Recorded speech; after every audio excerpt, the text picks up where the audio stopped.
왜 이루요 하브라? 아때 이루. ai làm sẽ mi ăn sáng tiền khi giờ mi là khả năng học bài ta này có coi mới ăn nấu bữa sáng nghe bà có yum thuốc cả đồ này vậy chứ có được chỉ đấy là bà chỉ đấy là bà dùng chắc mày làm gì mới bút lẹ có yum thuốc cả đồ mày là pizza rồi có tôi sẽ đấy mới ăn bút lẹ cái đó có yum thuốc cả đồ này bà mới mi ăn nấu bữa dâu này bà có sẽ chú giá cái sẽ sai không tao chứ sao có tôi chỉ số dùng chạy iron đồn mẹ là tôi tới dùng lục lấy giờ thế cái tắc hết lấy mà ruồi mà nâu ấy bra mà pum hay bra cái nó mà chú sẽ tháo ngay chứ mà chú dùng thuốc cả đồ này tôi sẽ đấy chú có mà dùng thuốc cả đồ mà sắc chiong tôi sử dụng tôi mà dùng thuốc cái chú giang mà cú chụp đây này tao biết umur cái gì mới có ấp phụ lại tôi mà thì bây giờ rồi anh làm xem im chẳng nó tiếng dùng sư phụ không nói với ông aduga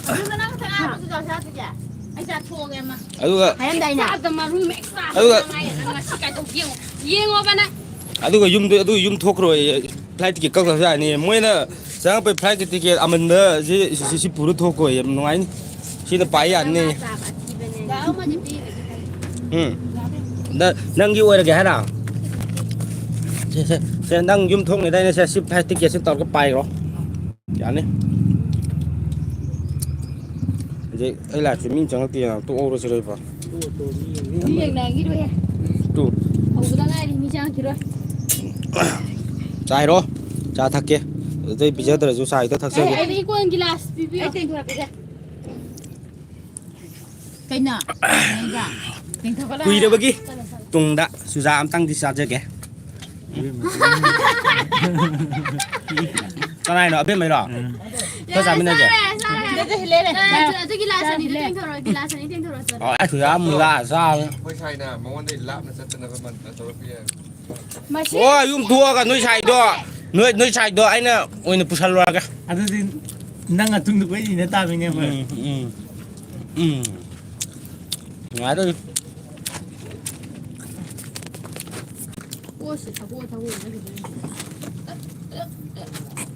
Nó áp phát rồi không? Chú ra chứ bộ bây giờ rồi đến tổng lên mình bứt pusal lá, mình lướt xa này rồi. Cái kia.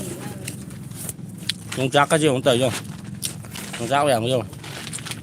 Nãy nơi dùng chắc thì bớt lệ đó na, dùng chắc tất cả những cái là xa rồi bà, dùng chắc khiến làm đi đâu té. Cái thiết tôi bà khut tum là kiệt luôn. Là kiệt, mà đây, tăng kia lớn đó, mà đây khát tha cái bà cái mình là kiệt đó là mà cái là kiệt tôi nói là kiệt lo chỉ dùng chắc xe, wow. Thế là gì? Chúng ta sang đây gì? Có mắm đang đem tao u đấy nè. Đang đem tao u đấy. Mới gì? khán giả đấy mới cái bố say tháo ra liền là, khơi zum thuốc rồi bây giờ rồi cái chân này. Này này. Này này. Xin ngáp phát cái huy bây giờ thuốc cái tôi. Xin ngáp phát xe.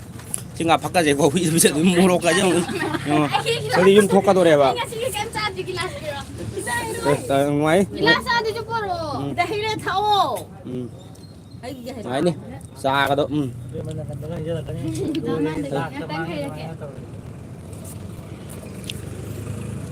Dùng thuốc cái đấy. Dùng thuốc cái đó phải kinh này là mấy ngày này phải dùng thuốc cái xa rồi cái. Sao game bom mà cái Hawaii giờ nói Hawaii giờ giáo tiền là nói rồi. Ngàn nút thuốc mới xa liền ra cái một bằng nằm cái. Này này. Mới mimi cái gì sẽ dạng khai tham mì này bây giờ xin cho ra sắm tất cả xa cái để sụp chỉ tất cân nhiều tàu đấy mình mà. Tôi hay đấy dùng tôi sẽ làm hay đấy dùng. Mimi cái gì?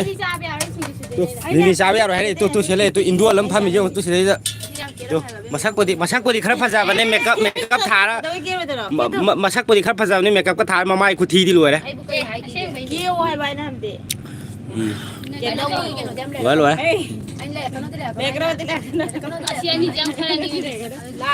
thế thì giờ huy hỏng xuống rồi nhé làm chừng chưa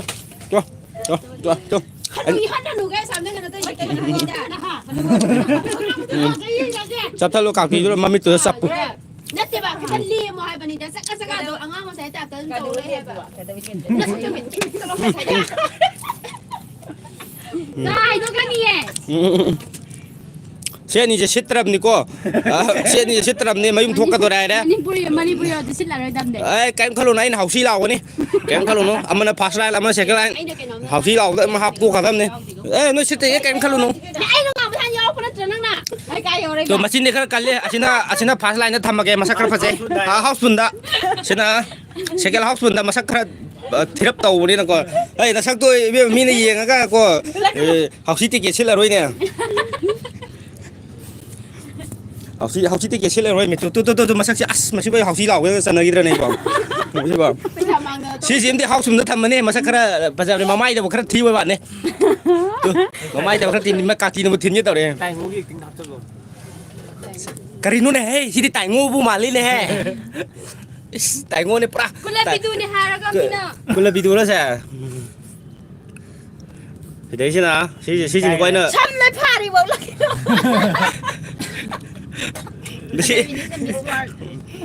ꯃꯣꯏꯁꯦ ꯑꯩꯈꯣꯏ ꯃꯤ ꯑꯅꯧꯕ ꯆꯪꯉꯦꯕꯀꯣ ꯑꯩꯈꯣꯏ ꯃꯤ ꯑꯅꯧꯕ ꯆꯪꯉꯛꯄꯁꯦ ꯃꯣꯏꯒꯤ ꯃꯅꯤꯄꯨꯔꯒꯤ ꯆꯥꯅ ꯊꯛꯅ ꯉꯥꯔꯤ ꯉꯥꯇꯥꯏ ꯑꯍꯥꯎ ꯃꯌꯥꯝ ꯄꯨꯁꯜꯂꯦ ꯑꯗꯣ ꯑꯩꯈꯣꯏ ꯄꯤꯖꯧ ꯌꯥꯗꯕ ꯍꯥꯏꯅꯀꯣ ꯆꯨꯖꯥꯛꯅꯦꯅ ꯌꯦꯡꯉꯣꯅꯦ ꯁꯤꯀꯪꯅꯕ ꯅꯣꯏ ꯁꯤꯁꯨ ꯄꯤꯖꯔꯣꯏꯗꯤ ꯇꯧꯔꯦ ꯃꯨꯜꯂ ꯆꯥꯕꯅꯦꯕ ꯑꯗꯨꯒ ꯑꯩꯈꯣꯏ ꯌꯨꯝ ꯊꯣꯛꯀꯗꯣꯔꯦ ꯌꯨꯝ ꯊꯣꯛꯀꯗꯧꯔꯕꯅꯤꯅ ꯃꯣꯏ ꯍꯧꯖꯤꯛ ꯑꯅꯧꯕ ꯆꯪꯉꯛꯑꯃꯤꯅ ꯌꯣꯡꯆꯥꯛ ꯃꯌꯥꯝ ꯄꯣꯔꯛꯑꯦꯕ 또 ꯌꯣꯡꯆꯥꯛꯀꯁꯦ ꯃꯣꯏ ꯏꯔꯣꯜꯂ ꯆꯥꯗꯣꯔꯤꯌꯦ ꯑꯗꯒꯤ 또 ꯇꯥꯛꯀꯦꯜꯂꯩ ꯃꯅꯥꯎꯒꯁꯦ ꯄꯤꯖꯔꯣꯏ ꯍꯥꯏꯕꯅꯤ ꯑꯩꯈꯣꯏ ꯆꯥꯖꯔꯣꯏ ꯑꯩꯈꯣꯏ ꯁꯟ ꯀꯦꯖꯤ 2 ꯂꯩꯔ ꯐꯨꯠꯂꯅꯤ ꯁꯟ ꯂꯣꯏ ꯆꯥꯔꯒꯦ ꯇꯧꯖꯣ ꯑꯩꯈꯣꯏ ꯂꯩꯐꯝꯁꯦ ꯄꯨꯔꯥ ꯈꯣꯂꯥꯅꯤꯀꯣ ꯄꯨꯔꯥ ꯃꯑꯣꯡ ꯑꯃꯗ ꯂꯩꯕꯅꯤ ꯌꯥꯝ ꯅꯨꯡꯉꯥꯏꯅ ꯅꯣꯏ ꯅꯨꯡꯉꯥꯏꯍꯧꯔꯣ ꯑꯩꯈꯣꯏꯗꯤ ꯌꯨꯝꯗ ꯊꯣꯛꯑꯅꯤ ꯄ꯭ꯂꯦꯟ ꯇꯣꯡꯉꯒ ꯊꯣꯛꯑꯅꯤ ꯅꯪꯁꯨ ꯊꯣꯛꯑꯅꯤꯀꯣ ꯉꯥꯏꯈꯣ ꯑꯩꯒ ꯊꯣꯛꯃꯤꯟꯅꯁꯤ ꯅꯪ ꯁꯤꯠꯇ꯭ꯔꯤꯗꯣ ꯍꯥꯎꯁꯤ ꯂꯥꯎꯕꯗ ꯍꯥꯞꯇꯣꯔꯝꯃꯤ ꯀꯩꯝ ꯈꯜꯂꯨꯅꯨ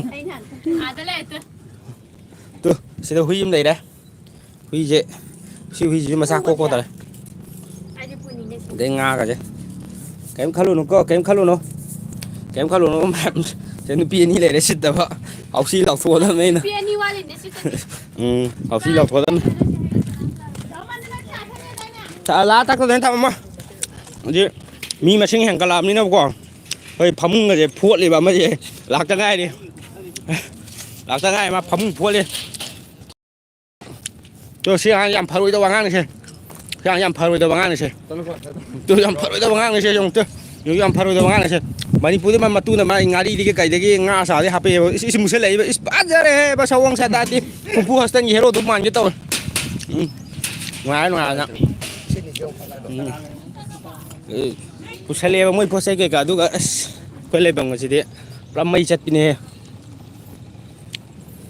ꯁꯤ ꯉꯥ ꯃꯌꯨꯝ ꯃꯌꯥꯝ ꯌꯥꯎꯔꯤꯕ ꯆꯥꯒꯦꯒ ꯌꯥꯕꯖꯥꯠ ꯅꯠꯇꯦ ꯑꯩꯈꯣꯏ ꯂꯩꯐꯝꯅꯦ ꯑꯃꯅ ꯒꯦꯝ ꯁꯥꯟꯅꯩ ꯃꯥꯁꯨ ꯂꯥꯛꯇ ꯉꯥꯏ ꯃꯩ ꯈꯨꯕꯤꯒ ꯎꯞꯁꯜꯂ ꯁꯥꯟꯅꯕ ꯍꯧꯔꯝꯃꯦ ꯇꯧꯔꯣ ꯑꯗꯒꯤ ꯁꯤꯅ ꯑꯩꯈꯣꯏꯅ ꯁꯣꯒꯤ ꯑꯩꯈꯣꯏꯒꯤ ꯏꯁꯄꯤꯌꯥꯔ ꯕꯦꯂꯦꯟꯁꯀ ꯍꯤꯞꯄ ꯍꯥꯏꯕꯗꯣ ꯇꯥꯗꯨꯅꯤꯀꯣ ꯇꯥ ꯃꯆꯤꯟꯗ ꯍꯤꯞꯄꯗꯣ ꯇꯥ ꯐ꯭ꯔꯦꯝ ꯑꯃ ꯂꯩꯔꯦ ꯁꯤꯗ ꯑꯃ ꯂꯩꯔꯦ ꯇꯥ ꯑꯍꯨꯝꯅꯦ ꯑꯩꯈꯣꯏꯁꯦ ꯇꯥ ꯑꯍꯨꯝ ꯑꯗꯒꯤ ꯁꯤꯁꯤꯅ ꯏꯁꯇꯤꯛ ꯑꯩꯈꯣꯏꯒꯤ ꯏꯁꯇꯤꯛ ꯗꯥꯟꯁꯀꯤ ꯑꯗꯒꯤ ꯁꯤꯗ ꯑꯩꯈꯣꯏ ꯂꯤꯗꯔꯅ ꯂꯥꯠꯂꯤꯕ ꯂꯥꯏꯁꯦ ꯀꯩ ꯂꯥꯏꯅꯣ ꯈꯪꯗꯦ ꯑꯩꯗꯤ ꯏꯕꯥꯏ ꯍꯅꯨꯃꯥꯟꯅꯦ ꯏꯕꯥꯏ ꯍꯅꯨꯃꯥꯟ ꯆꯤꯡꯃꯥꯏ ꯊꯥꯡꯕꯗꯣ ꯏꯕꯥꯏ ꯍꯅꯨꯃꯥꯟ ꯑꯀꯟꯕꯗꯨꯅꯤ ꯃꯣꯏ ꯈꯥꯎꯅꯦ ꯁꯤꯁꯤꯅ ꯑꯩ ꯐꯃꯨꯡꯁꯦ ꯈꯔ ꯃꯣꯠꯂꯦ ꯁꯪꯒꯣꯜꯗꯤ ꯅꯠꯇꯦ ꯃꯣꯏ ꯃꯌꯥꯝꯇꯪ ꯅꯩꯈꯥꯏꯕꯩꯅꯤ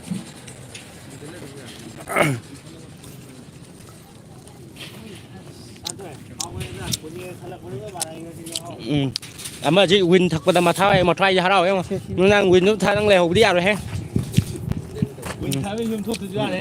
ꯑꯩꯁꯨ ꯊꯣꯛꯀꯅꯤ ꯃꯣꯏꯅ ꯄꯤꯖꯔꯣꯏꯍꯦ ꯐꯃꯨꯡꯁꯦ ꯇꯔꯥꯔ ꯐꯣꯠꯈ꯭ꯔꯦ ꯍꯧꯖꯤꯛ ꯐꯔꯣꯏꯗꯕ ꯉꯥꯡꯅꯤ ꯃꯁꯦ ꯀꯔꯤꯒꯨꯝꯕ ꯇꯧꯔꯣꯏ ꯍꯣꯔꯦꯟ ꯅꯨꯡꯗꯥꯡꯐꯥꯎ ꯍꯣꯏ ꯅꯁꯛ ꯑꯊꯤꯕꯗꯣ ꯏꯉꯣ ꯂꯥꯏꯞ ꯊꯥꯕꯗ ꯍꯥꯞꯄꯤꯔꯤꯃꯤ ꯈꯪꯉꯕ ꯅꯇꯨꯅ ꯂꯧꯕꯨ ꯂꯧꯗ꯭ꯔꯤ ꯅꯇꯨꯅꯒ ꯍꯥꯄꯛꯄ ꯉꯥ ꯌꯥꯏꯕꯗꯣ ꯁꯤꯒꯤ ꯆꯨꯖꯥꯛꯁꯦ ꯃꯥꯏ ꯅꯨꯄꯤꯅ ꯍꯥꯄꯛꯄꯅꯦꯌꯦ ꯃꯟꯇ꯭ꯔ ꯁꯣꯟꯖꯜꯂꯛꯑꯕꯅꯦꯌꯦ ꯑꯗꯣ ꯐꯩ ꯅꯪ ꯑꯩꯅ ꯌꯨꯝꯗꯤ ꯑꯩꯅ ꯍꯥꯟꯅ ꯊꯣꯛꯑꯅꯦꯕ ꯑꯩꯈꯣꯏꯗꯤꯀꯣ ꯑꯗꯣ ꯑꯩ ꯅꯪ ꯁꯥꯖꯟꯒꯁꯦ ꯎꯪꯈ꯭ꯔꯦꯕ ꯍꯧꯖꯤꯛꯀꯣ ꯑꯣꯀꯦ ꯇꯧꯔꯦ ꯍꯧꯖꯤꯛ ꯅꯍꯥꯟꯒꯩ ꯆꯥꯗꯕꯤꯀꯣ ꯁꯥꯖꯟꯒꯁꯦ ꯂꯣꯏꯔꯦ ꯅꯪ ꯀꯨꯏꯔꯔꯣꯏ ꯑꯗꯨꯃꯥꯏꯅ ꯇꯧꯔ ꯃꯤ 2 3 ꯁꯨꯔꯝꯃꯤ ꯀꯤꯕꯨ ꯀꯤꯔꯦ ꯆꯥꯎꯔꯦꯅꯤ ꯏꯃꯩ ꯌꯣꯠꯆꯩꯅꯤ ꯏꯁ ꯀꯜꯂꯤꯍꯦ ꯏꯃꯩ ꯌꯣꯠ ꯃꯇꯨꯡꯒ ꯊꯥꯡꯒꯠꯂꯤ ꯏꯁ ꯉꯥꯡꯅꯕꯒ ꯌꯥꯗ꯭ꯔꯦ ꯐꯨꯡꯀꯠꯈꯤꯕꯁꯤꯅ ꯅꯣꯡꯉꯥꯜꯂꯛꯄꯒ tension.comꯗ ꯆꯪꯈ꯭ꯔꯦ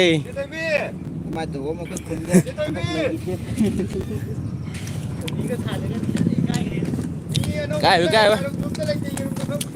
ꯉꯥꯏꯖꯥꯅꯤ ꯑꯩꯈꯣꯏ ꯖꯒꯥꯁꯦ ꯅꯨꯡꯁꯥꯒꯗꯤ ꯄꯞ ꯁꯛꯀꯥꯏꯔꯛꯄꯅꯤ ꯅꯣꯡꯉꯥꯜꯂꯛꯄꯗ ꯑꯗꯨꯝ ngại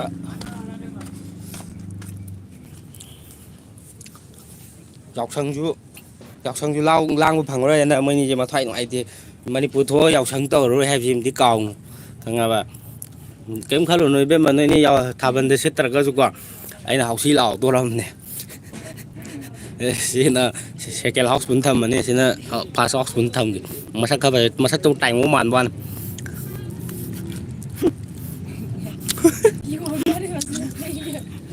cắn luôn nè tôi dùng tôi mình sao cái gì không mà mai được cái thì hơi nó sao tôi suy nghĩ ngồi nghe phải biết nghe bà phải đây bắt tay ngồi đi liền bố không tay ngồi hơi đại dân dồn thì ta tay ngồi ngầm giờ bị nó tiếc xuôi đi cái cuốn này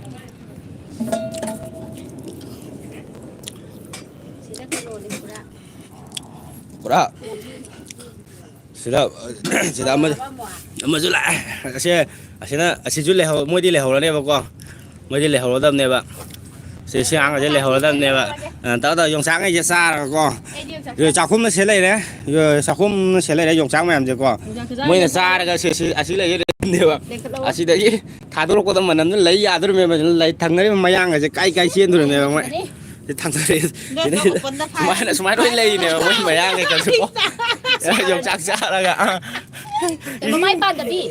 nuôi nha.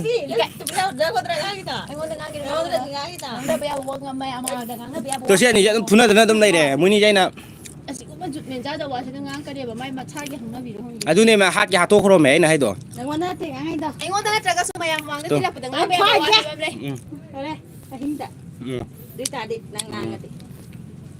Ai hinda tau ko ro ti ai unu dia tau. Ka tau pakai hinda tau doi no. Tau tu đi. Ha. Ta lagi chin chỉ đâu phần mà bung ngầm. Cái này ví dụ thế này quá. Mà sao sẽ cắt rồi? Cái này cái này. Anh, đáp em bây giờ để cha tao quay ngang thì mày làm mà ngang bây giờ quay. Chi đi hai đâu. Đáp em. Cháu chọc chi. Cái bún này ngang lagi. Tu phun đây tu. Mẹ tu sẽ anh ni yad ram ni ko, anh ni yad ram ni situ situ ram ni je. Yung tu.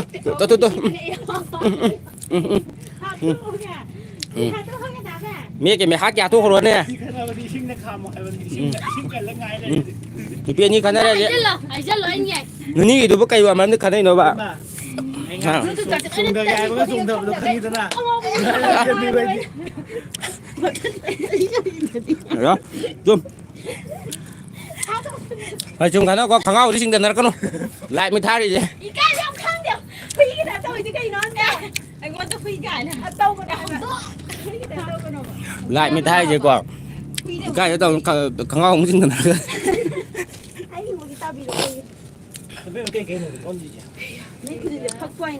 Phía kusin phak ra. Kusin là năng nó sang cái kusin phải đi cái nào. Nè, bài sách này đã mi kusin sang mà gì đó. Ai kusin trao rồi không chứ. Cô này hay bây giờ phải eo kusin đi đi eo hả bà? Đi cái phở này cái là cái đi. Quay cả ngăn tao cái này cái nào. Chỉ là một lại chơi, ơi, cay đấy nó đang này bên mà. Ê, cay đấy rồi, ai curry rồi ạ. Ê, city thì bên mà đang chưa, ê, Thái Lan gì, ông thì đang Thái Lan nuôi rồi. Học sĩ nào tôi mày nè. Cả ngăn hai cái tôi nữa mà. Mà hàng cái gì em phải học sĩ Hoàng Anh thằng mà nhà sẽ là một cái ngón tóc sờ lấy dạng cái này. Ấy sẽ lấy về chân gì mà chân nhảm cắt lên. À thì thun thìn talo đi.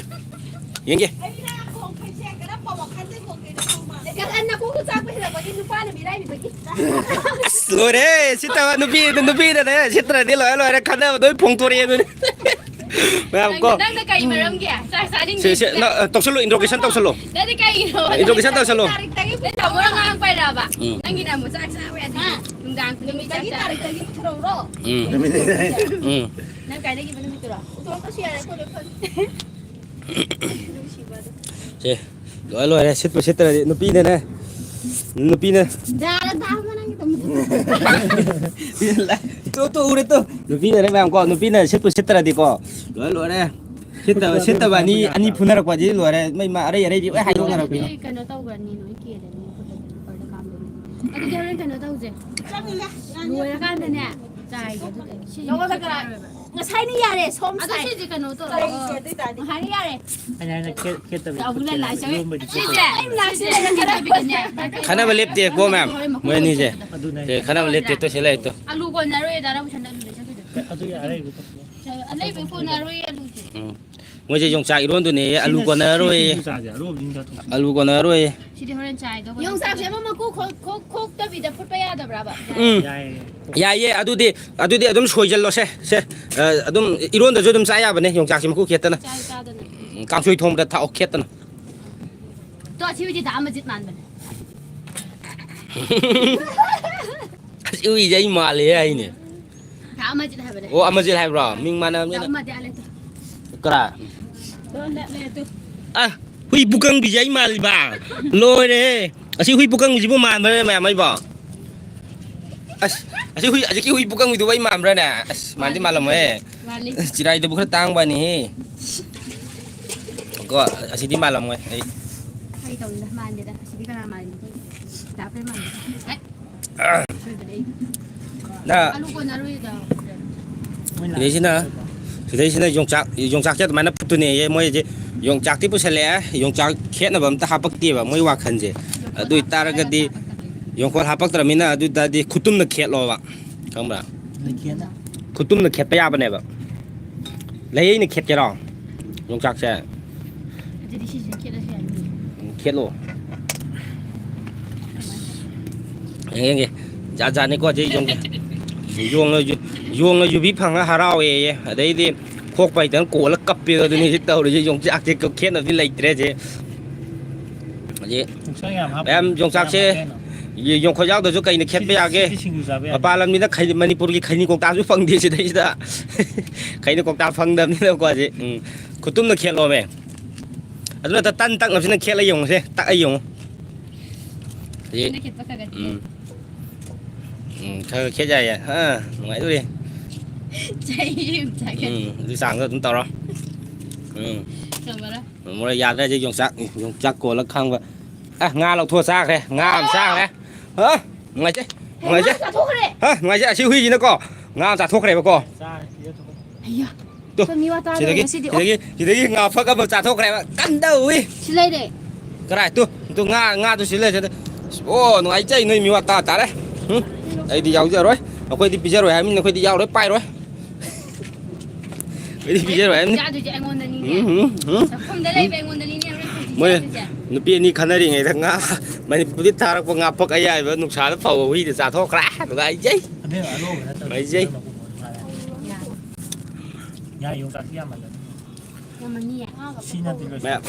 mẹ mà khối xe lây gì quá khối gì circus này bao khối gì circus si mình ngồi kia quá circus đầm bộ sâu này mà si mình ngồi đây này mà cái program muốn gì đấy đi khối gì mi mam lây bầm đi rọc tí này xem là có tiếng khăn lây rồi mà nó khăn lỗi lây này đấy gì sai thì con nó là cái sakai là cái này mới xí cho cái gì cái xí cho nó phải lấy phải chọc cung đều yam sai quay đi qua đây yum thua rồi nè mới đi lấy cái này tôi mới quay đi thua rồi mình yum thua rồi mình nó cốc sân đều có mình nó cốc sân bây giờ dùng chắc sa phẳng đó nàng ấy cha rồi đó bà cái yam này cái anh yum cha rồi đó bà chỉ chắc ao với bút sân đều xí cái gì à sahi anh ấy hôm nay mà tung được mà yum thua cái đó mà king cái lôi hả lôi này dùng chắc bây giờ rồi thì nó đi hả mình đi thua cái đó mình nè tôi thấy xí cái gì yang quỳ đi sahi mà khai khắp phá lệ mà đi lấy cái này ngang khắp quỳ đi có quỳ đi yum thua rồi nè lý đấy quỳ đi lý là mình á yum thua rồi nè các tí chứ nâng ngốc ra kìa đó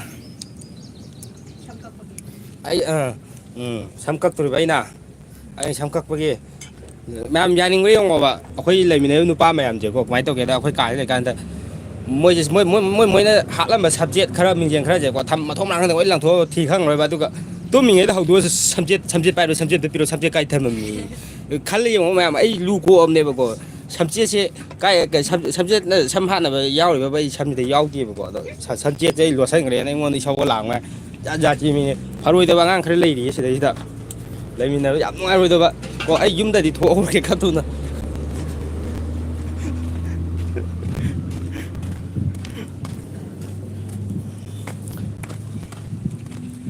chứ nó sẽ lạc vào ngay mới đi ꯑꯩꯈꯣꯏꯒꯤ ꯃꯣꯏꯗꯤ ꯂꯩꯍꯧꯗꯕ ꯀꯥꯡꯕꯨꯅꯦꯕ ꯃꯣꯏꯗ ꯒꯦꯝꯒ ꯁꯥꯟꯅꯃꯤꯟꯅꯗꯅ ꯇꯧꯏ ꯁꯥꯟꯅꯃꯤ ꯇꯧꯔꯤꯁꯦ ꯉꯔꯥꯡꯗꯒꯤ earbud ꯑꯃ ꯂꯩꯈ꯭ꯔꯦ earbud ꯑꯃ ꯂꯩꯕꯗ ꯑꯗꯨꯗꯒꯤ ꯄꯣꯡꯊꯣꯛꯈꯤꯕꯁꯤꯅ ꯍꯔꯣꯏꯗꯣꯔꯤꯕ ꯑꯉꯥꯡꯅꯦ ꯁꯤ ꯐꯦꯟꯒꯁꯤꯅꯕꯀꯣ ꯈꯩꯅꯤ ꯆꯥꯒꯦꯔꯣꯒ ꯍꯪꯖꯜꯂꯛꯏ ꯃꯩ ꯑꯃ ꯇꯧꯔꯦ ꯃꯣꯏꯗꯤ ꯈꯩꯅꯤ ꯅꯨꯡꯅꯤꯒꯁꯨ ꯍꯥꯞꯄꯤꯔꯛꯑꯦ ꯑꯩꯈꯣꯏꯗꯤ ꯌꯨꯝ ꯊꯣꯛꯑꯒ ꯀ꯭ꯋꯥ ꯁꯥꯠ ꯑꯣꯏꯅ ꯆꯥꯔꯨꯔꯒꯦ ꯌꯦꯡꯉꯣ ꯅꯣꯏ ꯁ꯭ꯋꯥꯏꯒꯤ ꯀ꯭ꯋꯥꯒ ꯆꯥꯔꯔꯣꯏ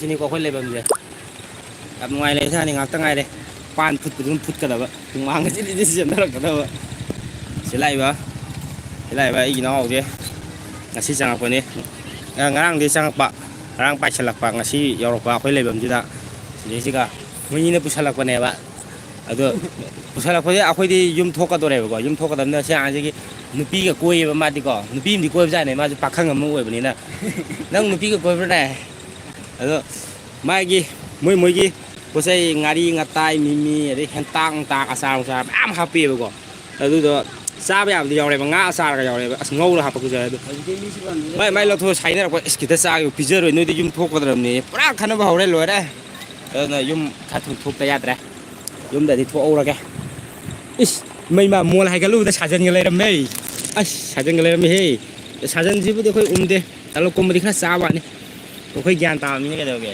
ꯁꯥꯖꯟ ꯆꯥꯔꯗꯤ ꯑꯩꯈꯣꯏ ꯅꯨꯄꯤꯅ ꯃꯅꯝ ꯅꯝꯊꯤꯅ ꯑꯩꯈꯣꯏ ꯆꯥꯗꯦꯕ ꯑꯩ ꯏꯁꯥꯃꯛ ꯏꯔꯣꯏꯕꯅꯦ ꯁꯦ ꯄꯣꯛꯇ ꯉꯥꯏꯔꯤꯕ ꯏꯔꯣꯏ ꯃꯥꯟꯕꯅꯦ ꯑꯃꯨꯛ ꯇꯧꯔꯤꯁꯦ ꯑꯃꯨꯛ ꯃꯁꯛꯁꯤꯒ ꯃꯁꯛꯇꯕꯨ ꯈꯔ ꯐꯖꯕꯅꯦ ꯄꯨꯡꯄꯣꯁꯇꯟꯒꯤ ꯍꯦꯔꯣꯒꯤ ꯐꯤꯒꯔꯅꯤ ꯃꯃꯥꯏꯗꯕꯨ ꯉꯥꯔꯤ ꯆꯥꯕ ꯀꯣꯔꯤꯌꯥ ꯃꯥꯟꯒꯦ ꯇꯧ ꯅꯣꯏꯅꯤ ꯄꯨꯔꯥ ꯏꯁꯤꯕꯩ ꯏꯀꯥꯏ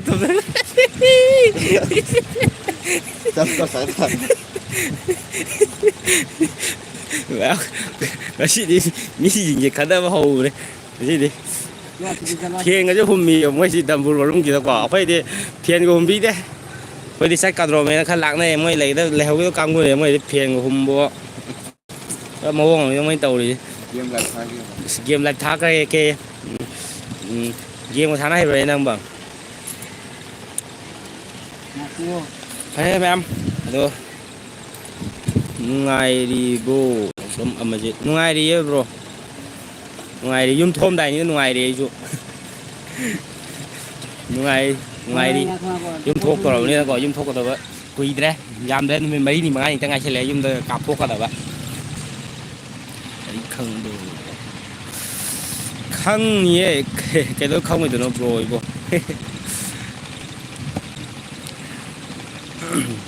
ꯕ꯭ꯔꯣ ꯆꯥꯛ ꯏꯁꯤꯡ ꯆꯥꯔꯕꯣ ꯕ꯭ꯔꯣ ꯑꯃꯖꯤꯠ ꯆꯥꯛ ꯆꯥꯗ꯭ꯔꯤꯕ꯭ꯔꯣ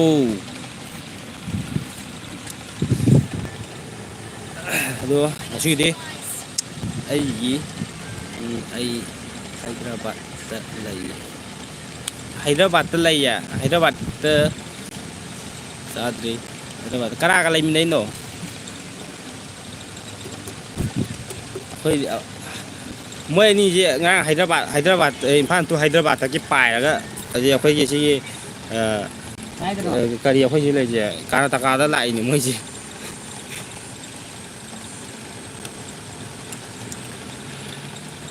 ꯁꯥꯕꯅ ꯂꯣꯏꯔꯦ ꯑꯁꯥꯝ ꯃꯆꯥꯒ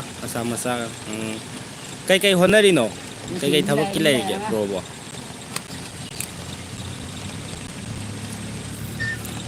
ꯁꯥꯕꯅ ꯂꯣꯏꯔꯦ ꯅꯨꯡꯁꯥ ꯐꯖꯅ ꯁꯥꯒꯠꯂꯛꯑꯦ ꯌꯥꯗ꯭ꯔꯦ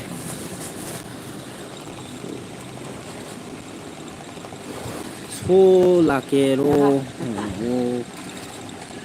ꯑꯗꯣꯝꯗꯗꯤ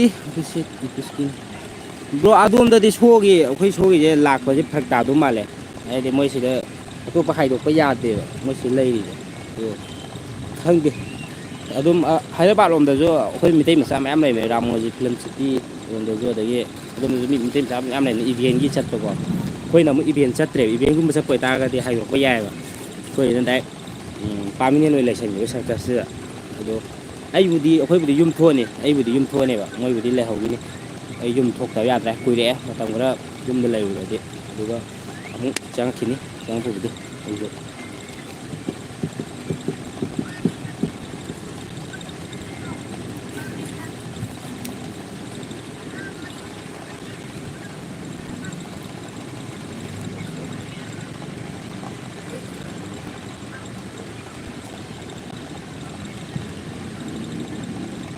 tàu đấy ồ thôi